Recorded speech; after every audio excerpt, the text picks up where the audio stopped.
بسم اللہ الرحمن الرحیم. السلام علیکم. روزنامہ آزادی کا ڈیجیٹل ایڈیشن پروگرام تعارف کے ساتھ سردار ذوالفقار علی اور جاوید اقبال ہاشمی آپ کی خدمت میں حاضر. ناظرین، ہم نے 2006 سے 11 تک کی جو اسمبلی تھی اور اس میں جتنی حکومتیں تبدیل ہوئیں، مسلم کانفرنس کو کیسے اقتدار ملا، کیسے زوال پذیر ہوئی، پھر کیسے واپس آیا اور اس کے بعد کیا ہوا، اس کے اوپر ہم نے بات کی. اس دوران آزاد کشمیر کے جو صدر ہیں وہ کون منتخب ہوئے، اور پھر 11 سے 16 تک کے جو انتخابات ہیں اس میں کیا ہوا، ان ساری چیزوں کے اوپر جاوید ہاشمی صاحب نے جو ریسرچ کی ہے اس کے اوپر ہم بات کریں گے. ہاشمی صاحب، پہلے ہم 6 سے 11 تک کی بات کر لیتے ہیں. اس میں بھی مختصراً بتائیں کہ صدر کون تھا اور کیسے منتخب ہوا. سردار صاحب 2006 سے 2011 تک راجہ ذوالقرنین خان جو ہے نا، یہ آزاد کشمیر کے صدر منتخب ہوئے تھے مسلم کانفرنس کے پلیٹ فارم سے. راجہ ذوالقرنین خان جو ہے ان کا تعلق بمبر سے آیا، اور ان کا خاندان جو ہے یہ مہاراجہ دور سے جو ہے نا وہ اقتدار میں ہے. بلکہ مہاراجہ دور سے پہلے بھی جو ہے نا ان کی اپنی ریاست تھی، ریاست چبال، جو بعد میں بمبر میں ضم ہوئی. اور پھر وہ بمبر کی جو ریاست ہے صوبہ جموں میں اس کا بڑا اہمیت کا عمل کردار تھا. اور ان کے جو بزرگ تھے وہ مہاراجے کے وزیر اعظم بھی تھے اور جموں کے گورنر بھی تھے. اور مہاراجے کو تقسیم کے وقت جو ہے نا سب سے بڑا دکھ یہی تھا کہ یہ جو بمبر والے راجپوتان ہیں، چب راجپوت جو ہیں، انہوں نے مہاراجے کا ساتھ نہیں دیا، بلکہ انہوں نے علاقے پاکستان کی جو تحریک تھی اس کا حصہ بنے. یہ ان کی اور ان کے خاندان کی بہت بڑی قربانی ہے کہ سب کچھ چھوڑ کر، اقتدار چھوڑ کر، مہاراجے کا اقتدار چھوڑ کر، کوئی عام اقتدار نہیں تھا وہ. مہاراجے کا اقتدار بہت مراد یافتہ اور جو ہے نا اس کو آپ کہہ سکتے ہیں کہ اس دور کے مطابق جو ہے نا انتہائی اہمیت کا عمل کردار تھا.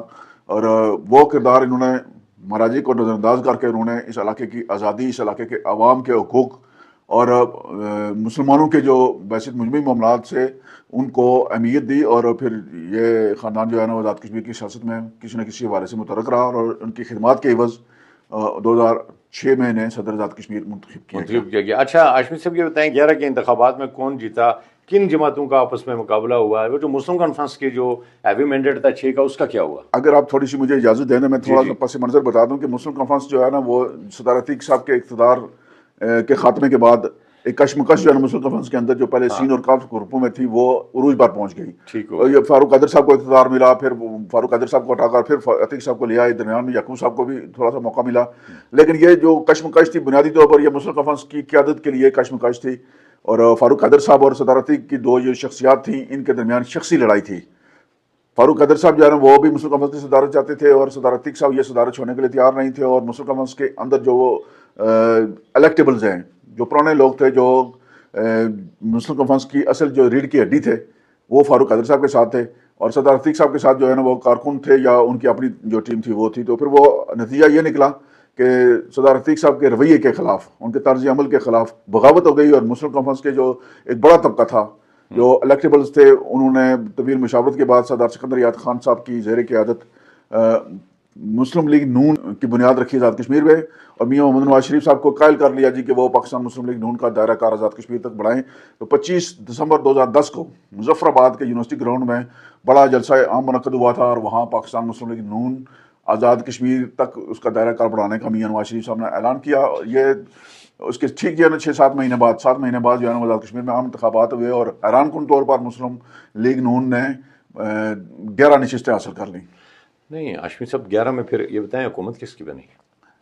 پاکستان میں اس وقت پیپلز پارٹی کی حکومت قائم ہو چکی ہوئی تھی. 2008 میں آپ کو پتا ہے کہ محترمہ بینظیر بھٹو کی شہادت کے بعد یوسف رضا گیلانی صاحب وزیر اعظم بن گئے تھے. پاکستان پیپلز پارٹی کی بہت اچھی حکومت بن گئی تھی، ایک بااختیار حکومت بن گئی تھی، جس نے پاکستان کے آئین میں جو ہے نا وہ 18ویں ترمیم آپ کو پتا ہے اسی دور میں ہوئی ہے، جس میں صوبوں کو اختیارات منتقل ہوئے. اور جو ماضی میں جتنے بھی 8ویں ترمیم کے ذریعے 1973 کے آئین میں جو ڈنٹ ڈالے گئے تھے وہ سارے ختم کر دیے گئے. اور زرداری صاحب نے ایک بڑا قربانی دے کر جو ہے نا پاکستان کو واپس جو ہے نا 1973 کے آئین پر اتفاق کروایا ساری جماعتوں کا.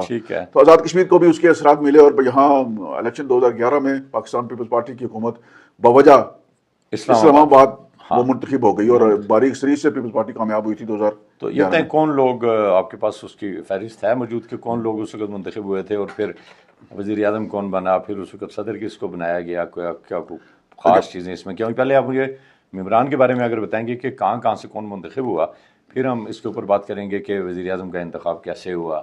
2011 میں پاکستان پیپلز پارٹی جو ہے نا اس کو برتری اثر رہی. حلقہ جو ڈڈیال کا ہے یہاں سے ڈڈیال 1 LA1 چودھری افسر شاہد صاحب جو ہے یہ پاکستان پیپلز پارٹی کے ٹکٹ پر کامیاب ہوئے. یہ نیا نام ہوگا آپ کے لیے بھی اور ہمارے لیے بھی نیا نام تھا کیونکہ یہ طالب علم رہنما رہے ہیں اور کشمیر فریڈم موومنٹ کے پلیٹ فارم سے یہ مترک رہے ہیں اور یہ بعد میں پیپلز پارٹی میں شامل ہوئے اور 2011 کا الیکشن یہ پیپلز پارٹی کے ٹکٹ پر لڑے تھے اور یہ کامیاب ہو گئے تھے. حلقہ 2 چکسواری سے چودھری عبدالمجید صاحب پاکستان پیپلز پارٹی کے ٹکٹ پر منتخب ہوئے. حلقہ 3 میرپور شہر سے بیرسٹر سلطان محمود چودھری صاحب پہلے مرحلے میں کامیاب ہو گئے. دوسرے حلقہ 4 سے چودھری ارشد حسین کامیاب ہو گئے تھے. حلقہ 5 سے چودھری پرویز یوسف صاحب کامیاب ہوئے. برنالے کا حلقہ ہے. حلقہ 6 سمانی سے چودھری علی شان سونی صاحب کامیاب ہوئے. یہ آزاد امیدوار تھے اس وقت. حلقہ 7 یہ جو بمبر شہر کا ہے یہاں سے چودھری طارق فاروق صاحب کامیاب ہوئے تھے مسلم لیگ نون کے ٹکٹ پر. حلقہ 8 کوٹلی شہر سے ملک محمد نواز صاحب مسلم کانفرنس کے ٹکٹ پر کامیاب ہوئے تھے. حلقہ 9 نکیال سے جاوید اقبال بڈھانوی صاحب کامیاب ہوئے تھے اور یہ حکومت میں وزیر بھی رہے 11 سے 16 تک. حلقہ LA10 سینسا راجہ نصیر احمد خان صاحب کامیاب ہوئے تھے مسلم لیگ نون کے ٹکٹ پر. اور حلقہ LA11 چڑوئی سے چودھری محمد یاسین صاحب پاکستان پیپلز پارٹی کے ٹکٹ پر منتخب ہوئے تھے. LA12 کھوئی رٹا سے جناب محمد مطلوب انقلابی صاحب اس حلقے سے منتخب ہوئے تھے باریک سری سے. حلقہ LA13 دیرکوٹ سے صدارتی قیوم خان صاحب مسلم کانفرنس کے ٹکٹ پر کامیاب ہوئے تھے. LA14 وسطی باغ سے صدار قمر زمان صاحب. LA15 شرقی باغ سے جناب صدار میر اکبر خان صاحب مسلم کانفرنس کے ٹکٹ پر کامیاب ہوئے تھے. قمر زمان صاحب پاکستان پیپلز پارٹی سے تھے. LA16 حویلی کوٹا سے جناب فیصل ممتاز راٹھور صاحب کامیاب ہوئے تھے 2011 میں. فیصل صاحب کا پہلا یہ الیکشن تھا دوسرا تھا. فیصل راٹھور صاحب کا تھوڑا سا میں بتا دوں کہ یہ 2010 میں یہ مسلم کانفرنس کا حصہ سے 2011 میں یہ جنوری 11 میں یہ پاکستان پیپلز پارٹی میں شامل ہوئے تھے اور ان کو ٹکٹ ملا اور یہ کامیاب ہو گئے تھے. اس پیپلز پارٹی میں مسعود ممتاز راٹھور صاحب پہلے جو ہے نا وہ کردار ادا کر رہے تھے.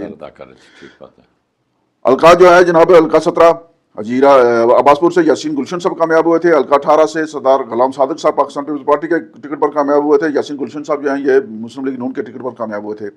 حلقہ LA19 یہ راولاکوٹ شہر کا حلقہ ہے. یہاں سے جناب پہلے مرحلے میں سردار محمد یعقوب خان صاحب کامیاب ہوئے تھے اور پھر آپ کو پتہ ہے یہ صدر منتخب ہو گئے تھے اور ان کی جگہ ان کی بیٹی فرزانہ یعقوب صاحبہ جو ہیں وہ ضمنی الیکشن کے ذریعے آئی تھیں. حلقہ 20 جو ہے نا یہ پاچھوٹ کا یہاں سے سردار سیاب خالد صاحب کامیاب ہوئے تھے. اور حلقہ 21 جو ہے یہاں سے ڈاکٹر نجیب نکی صاحب پاکستان مسلم لیگ نون کے ٹکٹ پر کامیاب ہوئے تھے. حلقہ 22 بلوچ سے یہاں سے اختر حسین ربانی صاحب کامیاب ہوئے تھے پہلے مرحلے میں. بعد میں کچھ عرصے بعد ان کا انتقال ہو گیا تھا پر یہاں ضمنی الیکشن ہوا تھا اور یہاں سے مسلم لیگ نون کے فاروق طاہر صاحب کامیاب ہوئے تھے. حلقہ 23 جو ہے یہ نیلم ویلی کا یہاں سے جناب میاں عبدالوحید صاحب یہ کامیاب ہوئے تھے. اور حلقہ 24 کوٹلہ سے سردار جاوید ایوب صاحب پاکستان پیپلز پارٹی کے ٹکٹ پر کامیاب ہوئے تھے. حلقہ 25 سے سید بازل نقوی صاحب پاکستان پیپلز پارٹی کے ٹکٹ پر کامیاب ہوئے تھے. حلقہ 26 مظفر آباد شہر کا تھا اس وقت اور یہاں سے فاروق حیدر صاحب کامیاب ہوئے تھے اور انہوں نے مظفر آباد کی سیٹ چھوڑ دی تھی. وہ 2 حلقوں سے کامیاب ہوئے تھے چکار اور مظفر آباد اور پھر یہاں سے افتخار گیلانی صاحب ضمنی الیکشن کے ذریعے کامیاب ہوئے تھے.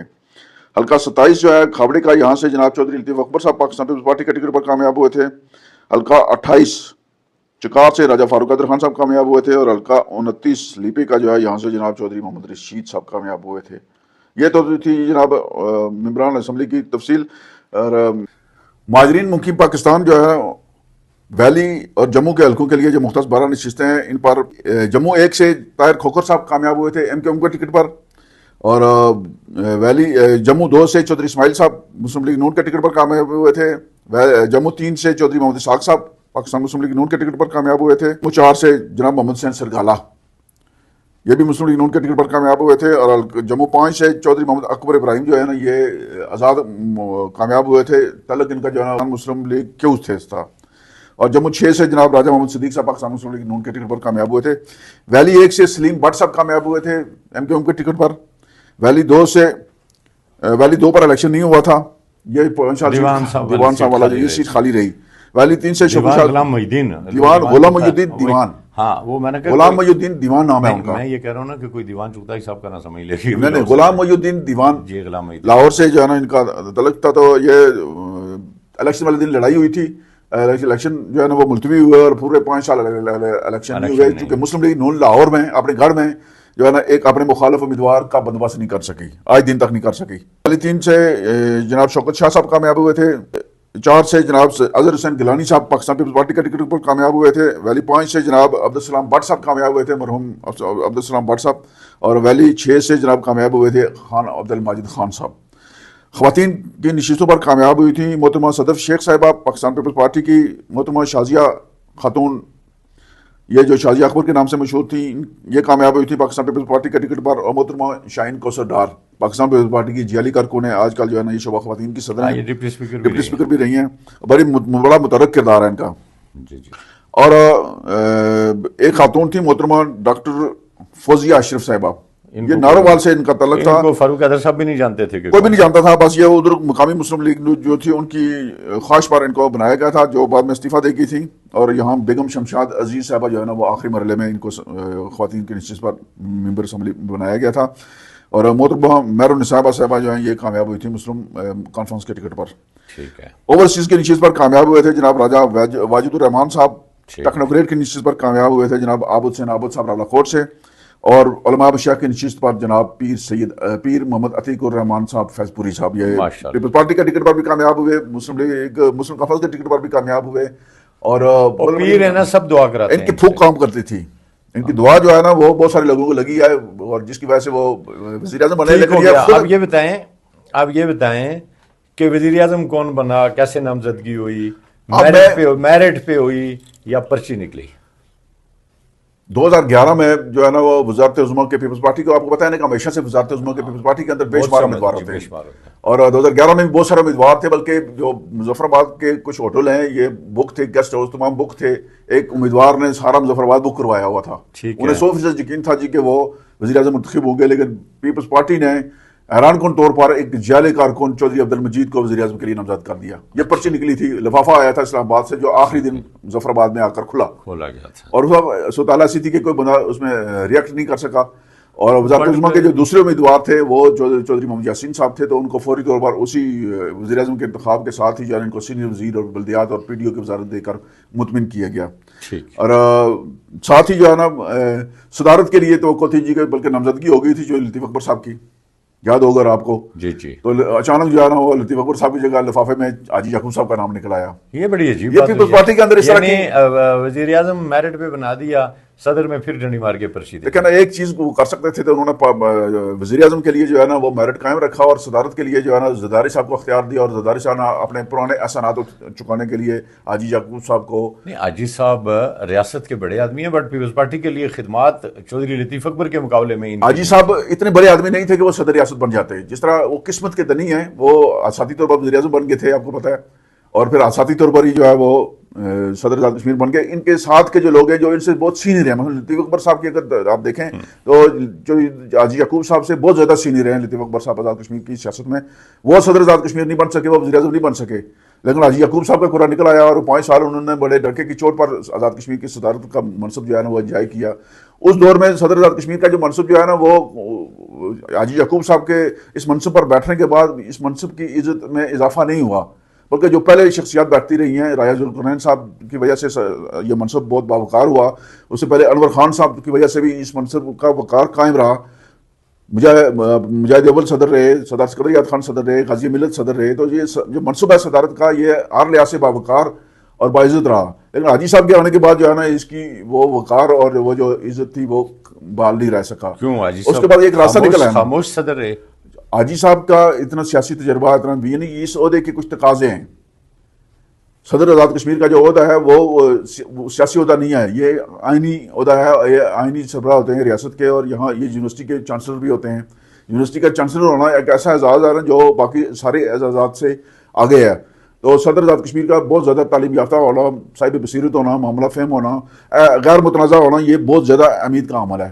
حاجی یعقوب صاحب کے اندر یہ تنازعات میں نہیں پڑتے تھے، لیکن اس کے باوجود وہ ایک پارٹی کے صدر تھے، اور اس پارٹی کے صدر جس میں ان کا نام پہلی بار آیا تھا، پارٹی کے لیے ان کی کوئی خدمات بھی نہیں تھی، ان کی جگہ کوئی جھالا اگر صدر ہوتا تو شاید پیپلز پارٹی کے لیے زیادہ مناسب ہوتا۔ اچھا لطیف اکبر صاحب نے کیا کیا؟ استعفیٰ دے دیا؟